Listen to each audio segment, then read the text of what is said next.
Time tu kaunter baru nak buka. And then 2 hours pass, ada passenger datang. Dia cakap yang dia nak check in. Tapi dengan cara dia nak check in tu, dengan bag tak ada, slipper tak ada, literally slipper dia tak ada, seluar dia memang half up dan half long. Time dia macam berbisik dengan counter staff. Dia cakap lah, I just passed away. Kita nak tolong orang. Kita nak mempercepatkan, nak mempersenangkan, memudahkan proses je lah. Yes, that's what you say. Tapi tour leader akan merumitkan situation.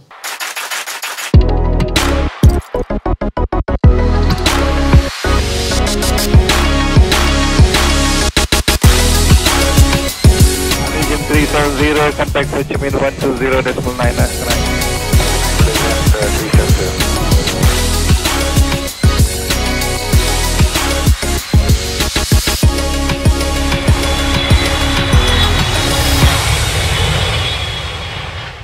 Hai, Assalamualaikum, salam sejahtera kepada anda semua. Masih lagi bersama-sama dengan saya, host anda bagi podcast Chit Chat Aviation Carrier Malaysia, Aman Fitri. Dan episod pada kali ini kita nak bercerita tentang orang kata yang menjadi guest service di airport untuk syarikat-syarikat penerbangan ni, tak kira lah dekat dalam negara ke, dekat antarabangsa ke, semuanya kata senang. Dia macam senyum je, bagi boarding pass, cakap terima kasih, and there you go, lepas tangan. Kita nak tahu sebenarnya realitinya macam mana. Tapi sebelum itu, kepada anda semua yang sentiasa menonton podcast Chit Chat Aviation Carrier Malaysia ni, saya nak ucapkan terima kasih banyak-banyak. Dan saya juga nak ucapkan jutaan terima kasih kepada penaja podcast Chit Chat Aviation Carrier Malaysia ini, kepada Burgerman. Terima kasih banyak-banyak untuk menaja sesi podcast ini. Dan dalam masa yang sama guys, saya nak anda semua, mungkin kalau ada pertanyaan dan sebagainya, boleh je komen dekat ruangan komen di YouTube itu untuk bertanyakan tentang apa saja. InsyaAllah kita akan ambil dan kita akan jawab soalan-soalan anda nanti. Dan untuk episod pada kali ini, macam saya cakap awal tadi, ada orang kata jadi servis, gas service ni sebenarnya sangat mudah. Kerja paling mudah dalam dunia, orang kata lah. Saya tak tahulah, tapi saya bawakan tetamu kita pada hari ini adalah salah seorang gas service yang telah pun berkhidmat kurang lebih 3 tahun, 2 tahun lebih. So kita nak tahu sebenarnya persepsi beliau tentang bagaimana sebenarnya realiti kehidupan sebagai seorang gas service ni. Jadi saya nak perkenalkan kepada anda, saya bersama-sama dengan Falina, bersama dengan saya dalam podcast hari ini. Saya nak beliau kenalkan diri dulu lah, mungkin penonton kita nanti tak kenal nanti. Silakan. Okay, nama saya Falina. Saya umur 21 tahun. Okay. Dengan GTR dalam aviation ni dalam almost 2.5 years. Okay. So dalam 2.5 years ni, apa yang you rasakan? Excitement most of the time, and bergelora. Lain macam podcast kita pada kali ini. It's in a sense of like kita tak tahu apa yang akan jadi the next day. So it's like, sebab you akan sentiasa jumpa orang berbeza setiap hari. Exactly. That's why. So betul ke orang kat luar cakap menjadi seorang gas service agent ni adalah satu perkara yang sangat mudah? Sekadar jual senyum, bagi boarding pass, bye-bye. Oh no, sadly no. Kalau macam kita sebagai gas service kan, kita tak tahu pun apa yang kita akan hadap every single day. And if to you, bagi boarding pass and senyum, that's it? No, kita kena fikir sampai gate, sampai dia board and seat. So proses dia panjang lah. Panjang actually. So like kalau counter tu buka 3 jam, there's a lot of things that we have to think about. Dalam bag, passenger tu macam mana, kalau dia okay ke tak. And most of the time kalau kita orang rasa bagi boarding pass tu it's okay, kita tak tahu pun nanti kalau dia dah sampai dekat dalam boarding gate tu macam mana. Could be maybe dia gila, kita tak tahu kan. Itu tentang pekerjaan you lah. Tapi saya nak throwback ke belakang sikit. Kenapa you masuk dalam dunia aviation? Honestly, saya tak tahu pun aviation ni besar mana.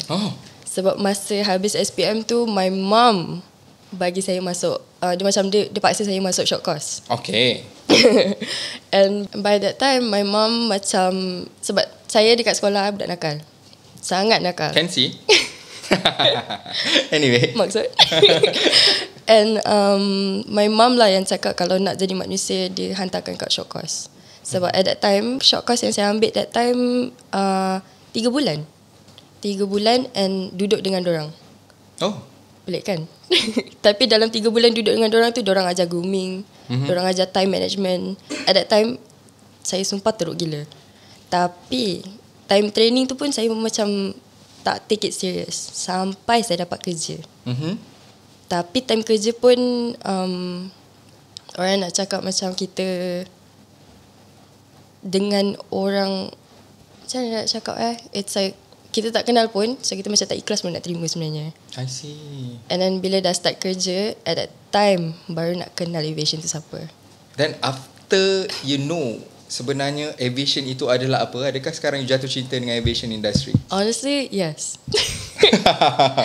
Maybe you can elaborate why you fall in love with aviation industry. Okay, aviation, okay, bagi orang aviation is like a small industry where bagi dorang benda tu simple, travel. Tapi dorang tak tahu pun what is like going on behind the scenes. Kita orang dekat counter ataupun like the crews, semua orang have their own responsibilities to make a passenger happy. Make sense tak? Macam tu. So that's why you love aviation now. You dah tengok dah semua proses dalam dunia aviation sebagai seorang guest service. I'm still new, so I'm still learning as I go. So macam nak cakap I tahu something, no. Honestly, I'm still learning. So day by day adalah learning process untuk you. Yes. Sebab itulah you jatuh cinta dengan aviation. You nak tahu lagi lebih dalam lagi. Exactly. So sebagai guest service agent sekarang ni, what's the most memorable things yang happen so far? Okay. Recently, like company GTR kan, it's like a very open-minded company. And then ada kan kita orang dekat belakang kaunter pun tak semua orang tahu apa yang kita orang buat. There is a passenger at that time tengah check-in. Dia macam, it's in a sense of like the most memorable thing that happened to me recently. It's like company GTR ni maybe not a lot of people tahu. Like sebab kalau pergi kat KLIA je mesti orang fikir Pulse Aviation, Malaysia Airlines, Air Darat. And like Batik. GTR is like a very small company yang handle FOCA yang tak banyak. Okay. Tapi when they do, like they knew the procedure and they knew who's the company, it makes me happy. Make sense tak? Mungkin orang kat luar sana tak tahu FOCA tu apa. You used to jaga. So maybe you can explain that. FOCA is a foreign carrier punya gas service. Dia macam ni, kawan-kawan dekat luar sana. FOCA ni sebenarnya mereka menguruskan penerbangan-penerbangan yang syarikat penerbangan luar yang tak ada gas service dia dekat airport kita. So mereka ni lah sebenarnya yang take over, yang buatkan boarding, assist passenger ke gate, daripada gate nak masuk ke dalam aircraft. So mereka ni lah sebenarnya yang uruskan, bukan semata-mata dekat kaunter. Betul. So banyak sebenarnya prosedur yang perlu mereka lalui sebagai seorang guest service agent ni. Penat tak? Penat. Kalau nak borak shift memang penat lah. How you handle your day? How I handle my day? Yeah. It's in honestly speaking lah kan, kita kerja, balik, tidur, bangun balik tu kerja. It's every day it's like a learning step. And pun penat dia boleh cakap hari-hari berbeza. Ada certain day dia santai, ada certain day it's so tough, ada certain days they're like up and down. So it depends on the day, honestly. It depends with the work. But you still can cope up with that? Obviously. Because if it's something that you like, you can cope up with it. Itu yang saya nak dengar sebenarnya. Guys, kalau korang ni betul-betul lah aviation industry punya lover, kalau sangat-sangat mencintai industri aviation ni, inilah dia salah satu contoh. Penat gila macam mana pun sebenarnya, you bangun kerja esok pagi tu tak nak pergi kerja. Tak ada fikir nak MC kan. Tak ada fikir yang macam aku nak berhenti kerja lah dan sebagainya.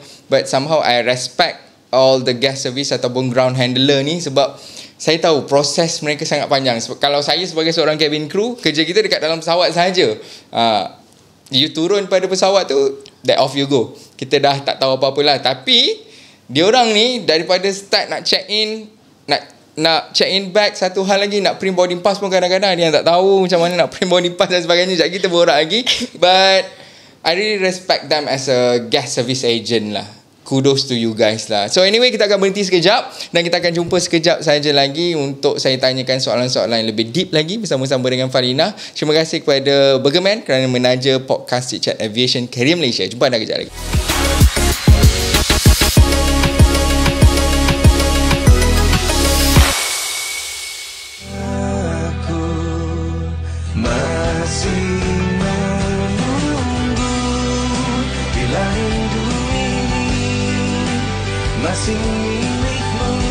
Cukup ke syarat SPM anda untuk sambung belajar dalam bidang penerbangan? Ini syarat mudah untuk sertai Diploma MQA di Aviation Career Malaysia. Yang pertama adalah lulus SPM. Yang kedua, bagi Diploma in Aircraft Maintenance Technology dan juga Diploma in Air Sheet Metal Repair Technology, anda perlu kredit dalam matematik dan satu lagi kredit mata pelajaran teknikal serta lulus dalam bahasa Inggeris. Bagi Diploma in Air Cargo Management dan Diploma in Airport Operation Management, hanya lulus SPM sudah memadai. Jangan lepaskan peluang ini, klik link di bio untuk mendaftar. Kickstart your career with Aviation Career Malaysia.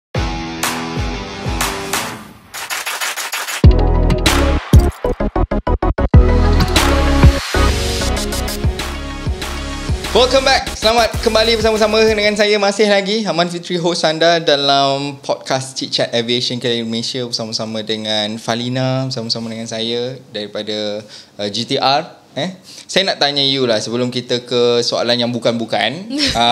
Sebab kita opening ni kita dah bagi tahu dah, awak ni sebenarnya seorang guest service agent Betul. daripada GTR. So saya nak tahu, mungkin awak boleh kongsikan sedikit rutin harian tu daripada clock in, clock out tu, apa sebenarnya, macam mana perjalanan dia sebenarnya. Kalau saya sebagai seorang cabin crew, saya kena ready dekat airport at least kita ada briefing dulu 1 hour 15 minutes before the flight, 75 minutes before the flight. So kalau bagi anda sendiri, macam mana daripada awal perjalanan clock in sampailah ke clock out? Saya dengar-dengar kadang guest service ni dia kena extend hours dia kan. So maybe you can share with us. Okay, so around the time we clocked in, usually kita orang akan ada gap untuk at least go makan, go leisure, and then before counter starts, we would have briefing dalam kita orang punya meeting room. Okay, ada briefing juga. Yes, but briefing kita orang, it depends mana yang office kita orang nak buat. Okay. Kalau dia kata dia nak buat kat counter, kita buat kat counter. Tapi kalau diorang rasa diorang nak buat dekat office, kita orang buat kat office. Okay. But for certain airlines, it differentiates mana diorang nak buat. Sebab for Etihad, Emirates, sometimes diorang buat kat diorang office diorang. Okay. And then after the briefing, counter starts. After counter starts, that's the whole entire ops. Sampai gate, kapal pintu tutup, kapal push je. Kalau kita orang ada gap, that's our leisure time again. Kalau ada. Kalau tak ada, sambung anda ada arrival or departure. Exactly. And then it depends, kalau macam dalam sehari ada berapa banyak task. For lebih senang katanya, depends with how many flights we have. Kalau ada dalam 10 jam kerja, most of the time ada je yang buat 2-3 kapal sehari. Time gap untuk makan pun ada, could be 15 minutes, could be an hour. It could be anywhere. Yeah. Lepas je habis operation tu, kalau kita orang dah habis flight, some of us ada yang akan buat filing. Itu pun depends dengan siapa yang akan buat. Sebab kan kadang-kadang kita orang punya counter controller ataupun gate controller yang akan buat. Itu pun makan masa. Kalau itu is our leisure time, buat filing sahaja, tak ada masa untuk makan. But it's okay. Apparently that's normal. Makan kat counter pun normal je sebenarnya. After settle tu je, balik clock out. Macam biasa. So maknanya guest service agent ni sebenarnya on the go. Bergerak. You akan pusing satu airport lah. Dah tawaf. So basically you guys memang tak tahu like maximum berapa departure or arrival per day yang you guys Per kena day. buat. It depends. Betul. Is it? How about the roster? For the roster, honestly for GTR we only have 10 hours. 4 days and 2 days off. Yang itu pun kadang-kadang kalau baik, sebab kita orang punya rest day, most of the time kita orang akan ditarik OT. Tapi voluntarily. Kita orang macam boleh volunteer for OT. Kalau rasa macam ada duit lebih sebulan tu, OT lah. Kalau tak nak, balik je lah. balik lah, cuti. Understand? So dalam masa you bekerja ni, tadi you dah cakap lah rutin harian you dan sebagainya kan. Sekarang kita nak situasi semasa you bekerja. Ada tak pernah dapat could be passengers yang passengers ni depends. Macam you cakap tadi, kadang ada yang gila, kadang ada yang baik. So how you handle that? Or maybe you can share with us any experience about the guest yang marah ke, dia demand for window seats maybe, or the aisle seats, and dia tak dapat duduk together with the spouse maybe. So I have like a very extreme story to tell. Time ni during counter open for a specific flight that opens at 5:05 in the morning. Okay. Time tu counter baru nak buka, and then 2 hours pass, ada passenger datang. Dia cakap yang dia nak check in, tapi dengan cara dia nak check in tu dengan bag tak ada, slipper tak ada, literally slipper dia tak ada, seluar dia memang half up and half long. Okay. Baju dia koyak-koyak, tapi dia memang ada tiket. Okay. Peliknya dia ada tiket. Nak check in tu dia cakap dengan counter staff tu je. Tapi counter staff tu macam tak counter pun yang passenger tu okay ke tak. Sebab flight yang kita orang handle tu at that time, benda tu normal. Time dia macam berbisik dengan counter staff. Dia cakap lah, I just passed away. Literally. Dia cakap yang dia baru je mati, and then they come back to life. In that given situation, counter staff macam terus panggil officer untuk settlekan. Tapi benda tu jadi lagi teruk. Suddenly out of nowhere, dia tantrum depan kaunter. Literally. Okay. And at that time, sebab time tu memang saya ticketing untuk the whole entire counter. Saya at that time officer saya cakap, kalau boleh jangan accept passenger macam tu. Very destructive on the flight. But he or she? He. But he legal to fly because he ada ticket. Technically has the ticket. Yeah. Tapi kita orang refer dengan airline rep cakap it's okay honestly. Tapi sebabkan dia dah tantrum kat situ, nak kena bagi security. End up dia kena offload jugalah. Offload. Not to go lah. Not to go. Where to the flight? Delhi. I don't want to comment about that. But so at the end dia tak boleh fly lah. Dia tak boleh fly. Tapi dia tantrum depan kaunter tu sampai all of other passengers was like, is he okay? Are we gonna be okay? Then what happened to passengers? The passengers nak tak nak, masa time check-in tu we have to comfort them sampai ke gate. Sebab sampai gate tu ada je yang passenger tanya, are we flying with a crazy guy? So it happens during counter.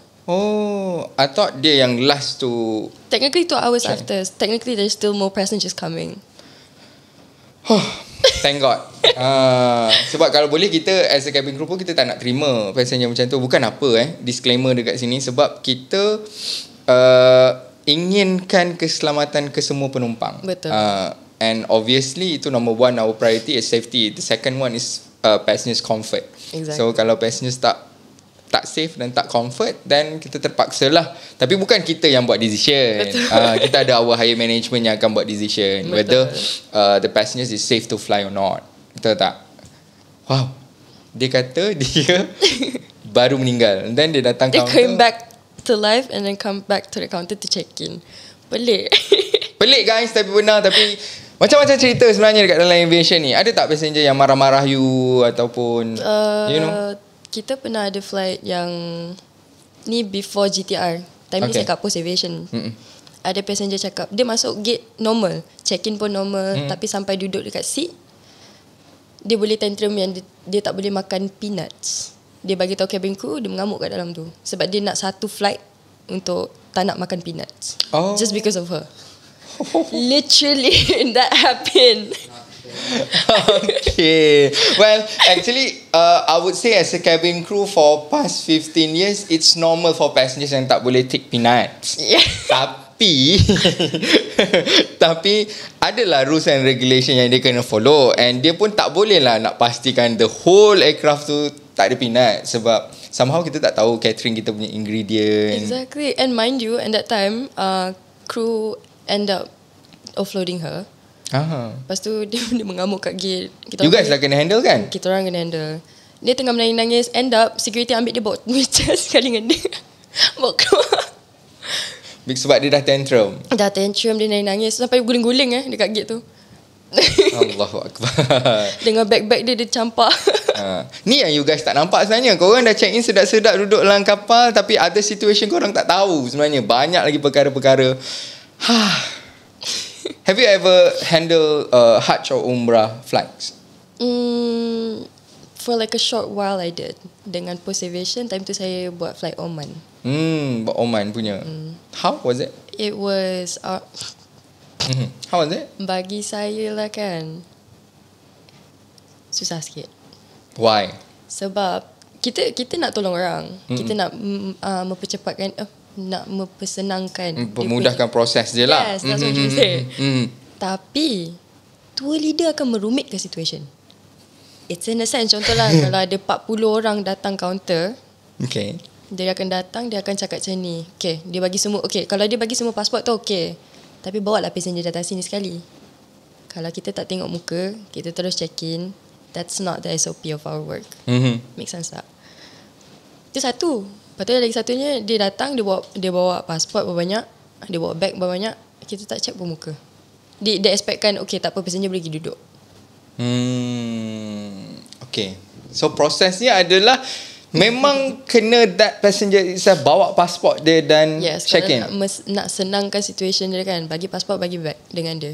Check in je sekali dia dengan bag. Kita tengok muka, kita tengok visa, kita profile passenger.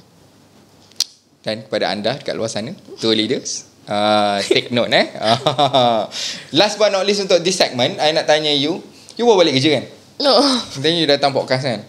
How you maintain that? I mean, kita tahu kerja dalam dunia aviation ni penat sebenarnya, sebab dia memerlukan hours yang sangat panjang dan kudrat yang sangat luar biasa.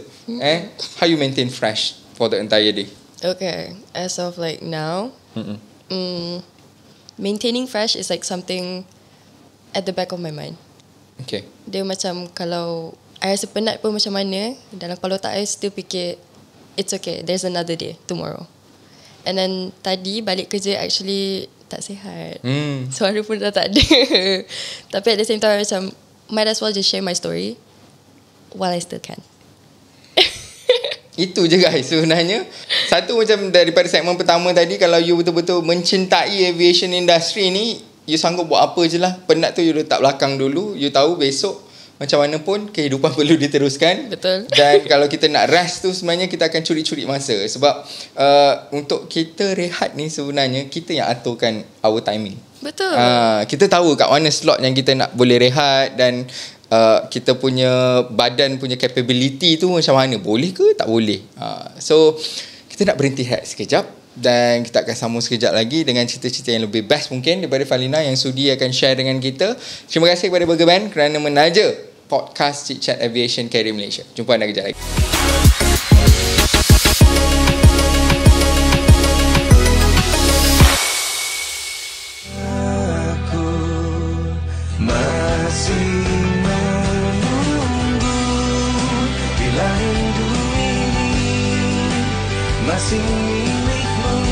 Cukup ke syarat SPM anda untuk sambung belajar dalam bidang penerbangan?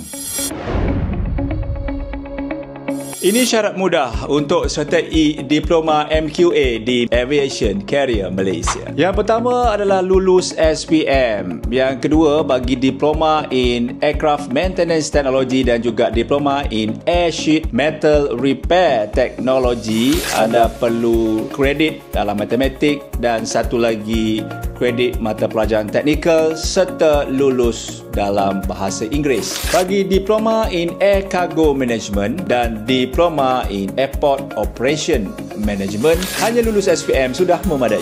Jangan lepaskan peluang ini, klik link di bio untuk mendaftar. Kickstart your career with Aviation Career Malaysia.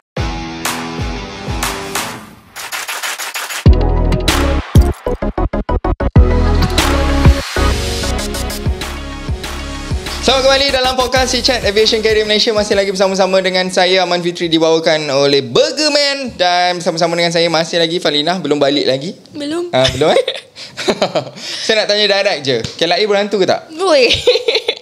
Kalau saya cakap ya, kenapa? Sebab you dah kerja 2.5 years lah. Yes. Dekat KLIA. Saya sendiri pun ada dengar-dengar jugalah. Tapi saya rasa ground handler ni ataupun gas service ni lebih banyak pengalaman lah. Sebab dia orang ada sentiasa kat airport. Saya dekat airport tak cenggo je. Masuk, datang, lepas tu naik kapal, tu datang balik. Dia orang ni yang menetap dekat situ. I would say half of their day dekat airport. Permainan Permainan. So was it true? Kalau nak honestly cakap kan, sorry. Airport ni sebenarnya dia tempat yang people come and go. Okay. Kita tak tahu pun apa yang diorang bawa. Betul tak? Betul. The human remains is something that commonly bring between like manusia kan. Tapi like barang berhantu tu pun ada je orang check in. It's in the sense of like diorang pun tak tahu bukan apa yang diorang bawa daripada tempat asalnya. Lepas tu dia bawa datang sini, kita check in, dia bawa balik. Could be barang tu dia stay dekat situ.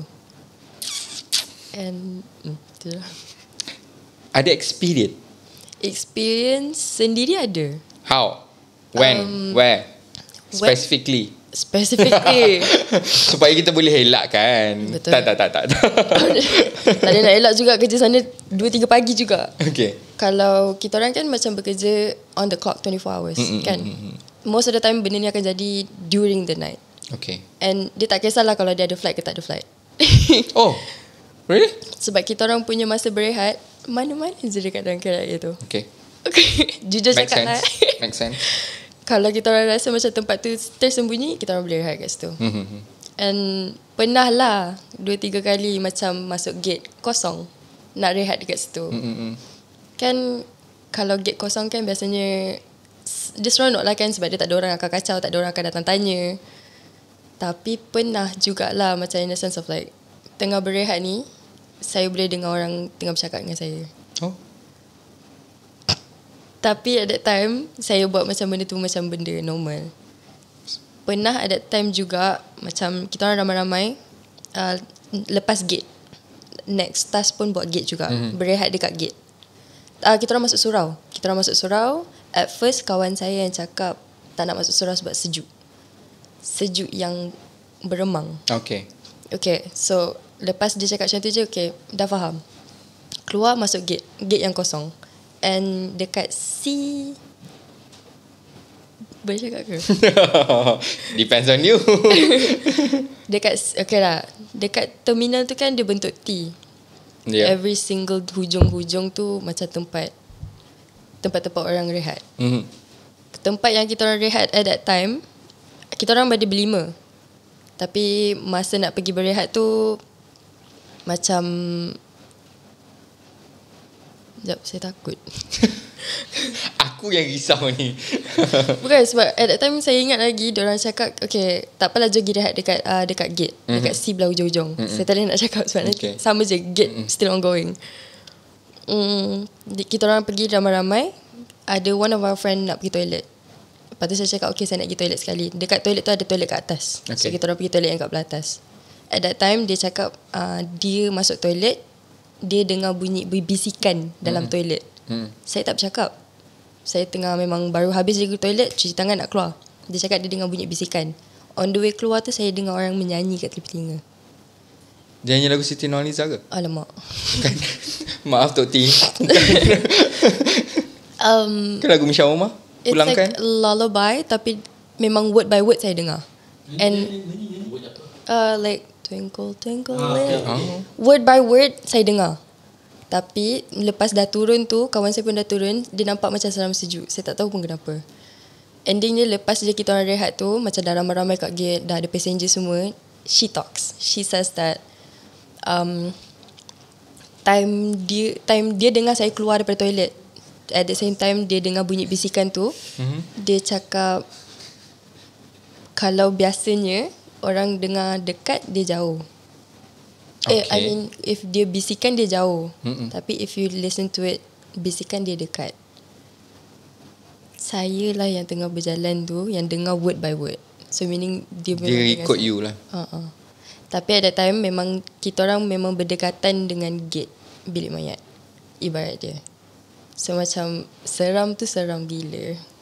You said KLIA ada bilik mayat? Betul. Are you sure?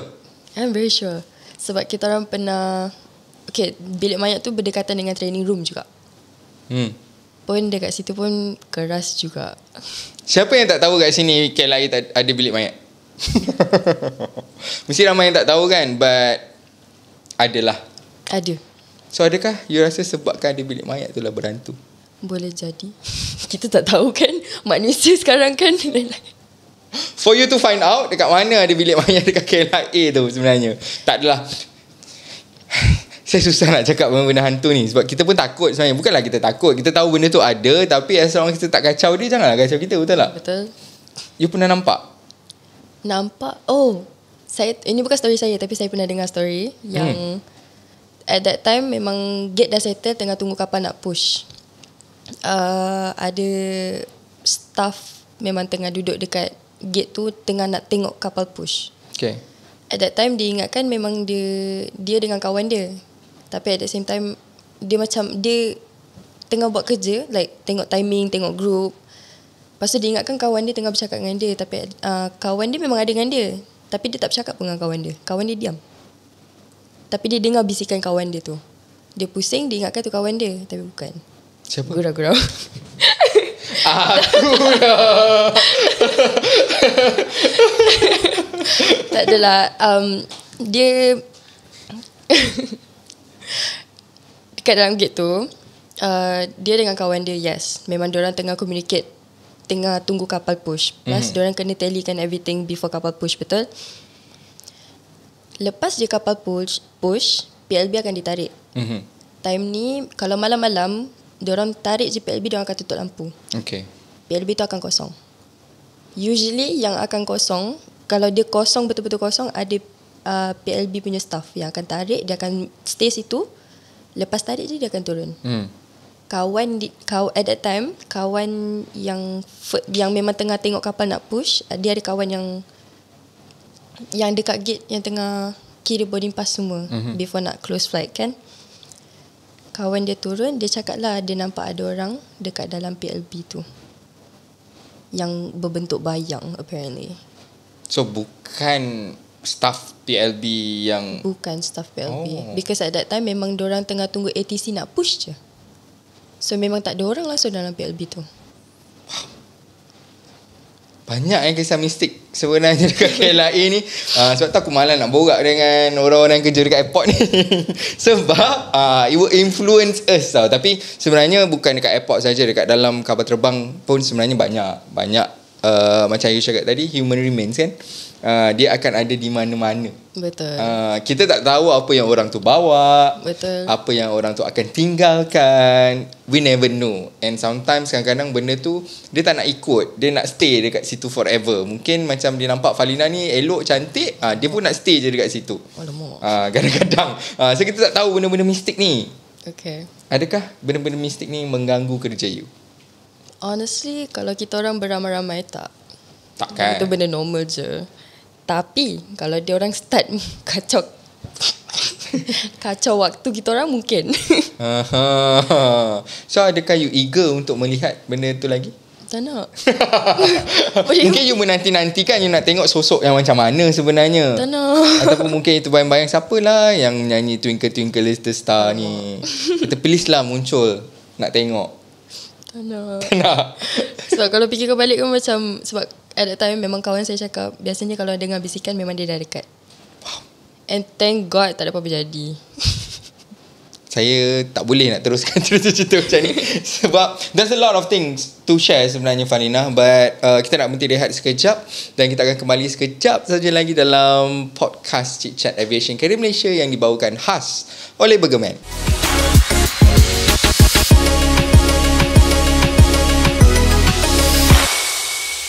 Belajar sambil dapat allowance. Nak tahu macam mana? Ikuti video ni sampai habis. Di Aviation Career Malaysia, setiap pelajar akan menerima allowance daripada RM400 hingga RM600 setiap bulan. Tak cukup dengan itu, anda akan disediakan asrama bersubsidi yang boleh menjimatkan kos seharian anda. Jadi sambil belajar, korang tak payah risau pasal kos sara diri. Berminat untuk tahu lebih lanjut? Komen nak sekarang. Anggaran gaji yang kita orang dapat dalam 2,000 ke 2,500. Saya Dayang Maisara Masnila Izzati binti Abang Saiful Izan. Saya berumur 22 tahun. Saya berasal daripada Kuching, Sarawak dan saya mempunyai diploma pendidikan awal kanak-kanak di Universiti Management and Science University dan saya pernah bekerja sebagai seorang guru tadika di salah sebuah tadika di Kuching iaitu Smart Reader Kids. Saya telah menjumpai iklan tu ketika saya scroll Instagram dan saya isi form dan terus mereka menawarkan saya untuk interview di salah sebuah hotel di Kuching dan alhamdulillah saya telah diluluskan dan sekarang saya berada di Miatek. Sekarang job saya sebagai Passenger Service Officer dekat Post Aviation. Anggaran gaji yang kita orang dapat dalam 2,000 ke 2,500. Instruktor yang mengajar kita orang dekat kelas tu, dia orang mempunyai pengalaman yang bertahun-tahun, bukan orang biasa-biasa dan mereka sangat profesional. Kita orang juga didedahkan dengan cara yang profesional seperti dalam airline tu juga. Saya berharap saya dapat mengubah masa depan saya dan saya dapat menyumbang tenaga saya dekat company tu yang saya akan bekerja suatu hari nanti dengan lebih banyak dan menguntungkan company tu. Saya menggalakkan orang luar untuk menyertai program ini sekiranya yang minat dengan bidang aviation sebab di sini merupakan langkah pertama ataupun platform terbaik untuk memulakan langkah dalam bidang aviation. Think aviation, think Miatek.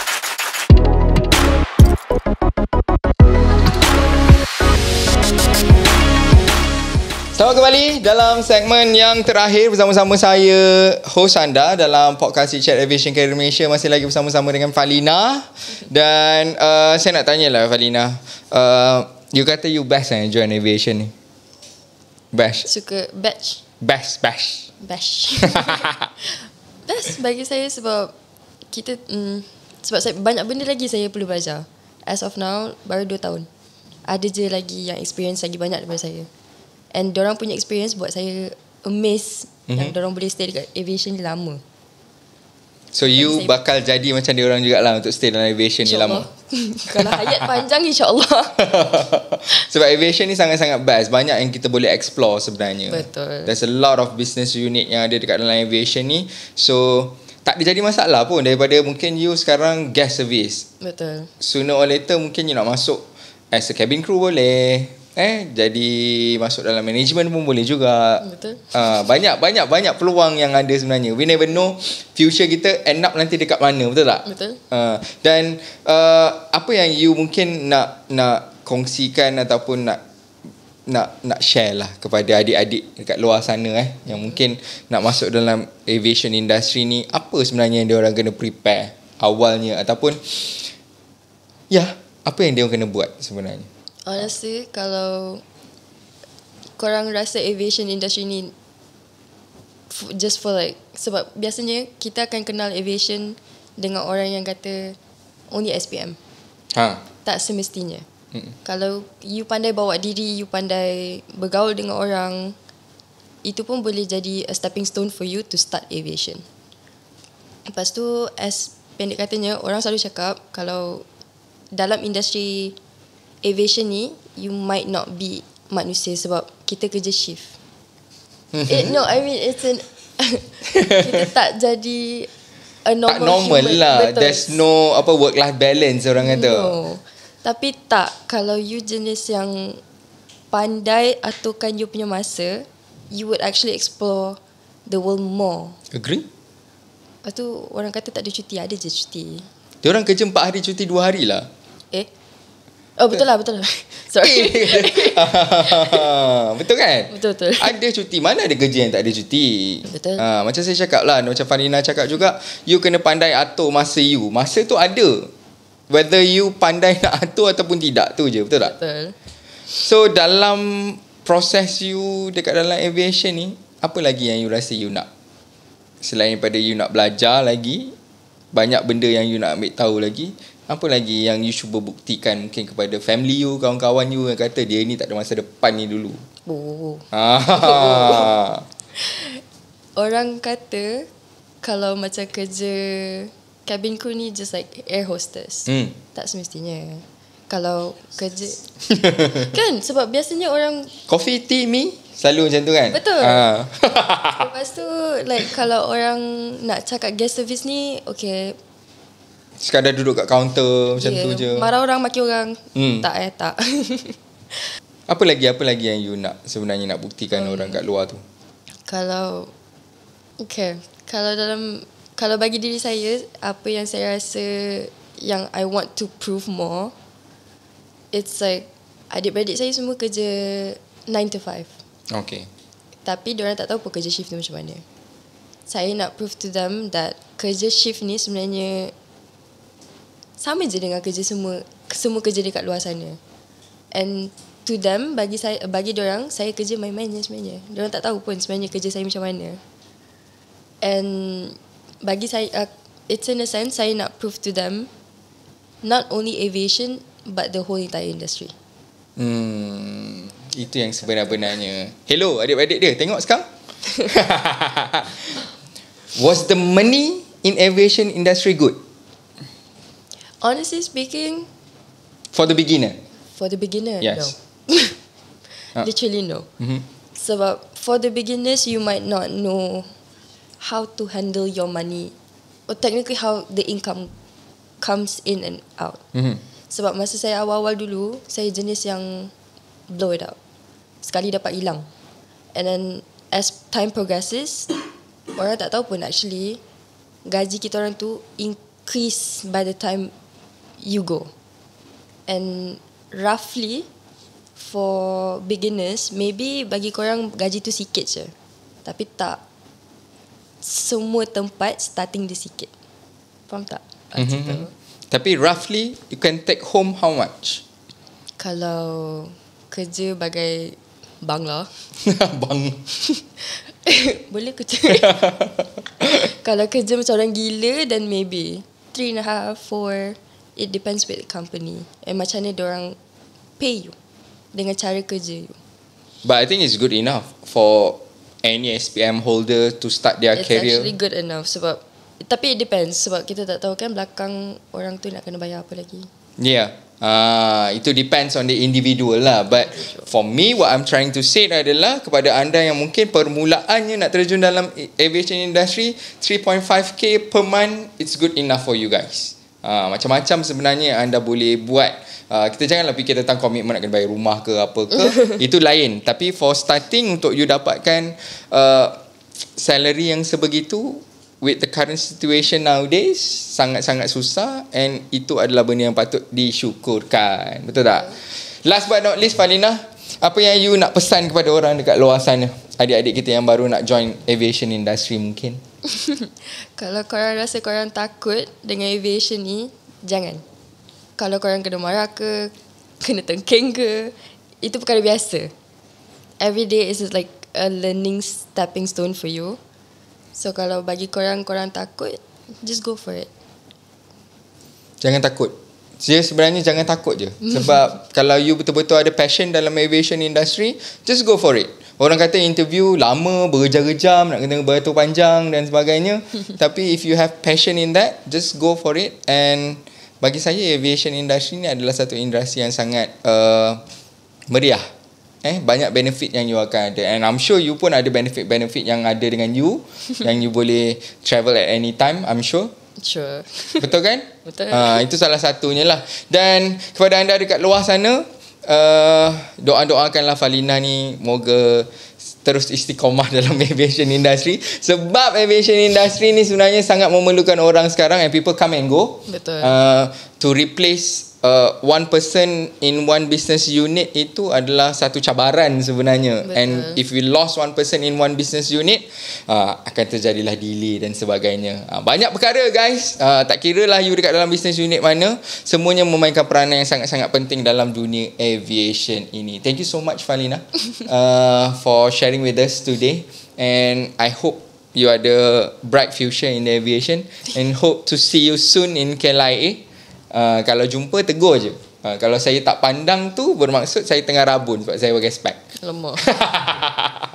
Kadang-kadang kita pergi kerja kita tak pakai spek. Nak pakai lens pun kadang malas. So kadang bila orang dah jerit tu, orang tu kena adu tu betul depan mata. Hai Aman. Dia macam tu. Alright, thank you so much. Dan kepada anda semua yang menonton podcast Chit Chat Aviation Carrier Malaysia ni, jangan lupa sentiasa follow kami. Dan kepada anda semua yang ingin join YEG Pesta Sambung Belajar melalui laman web kami di www.yegmy.com. Dan kepada anda semua yang betul-betul ada passion dalam aviation industry ni, saya seru kepada anda semua ni, tolonglah take it seriously, sebab aviation industry needs you guys. So kickstart your career with Aviation Carrier Malaysia dan belajar terus kerja bersama-sama dengan YEG. Assalamualaikum dan bye-bye.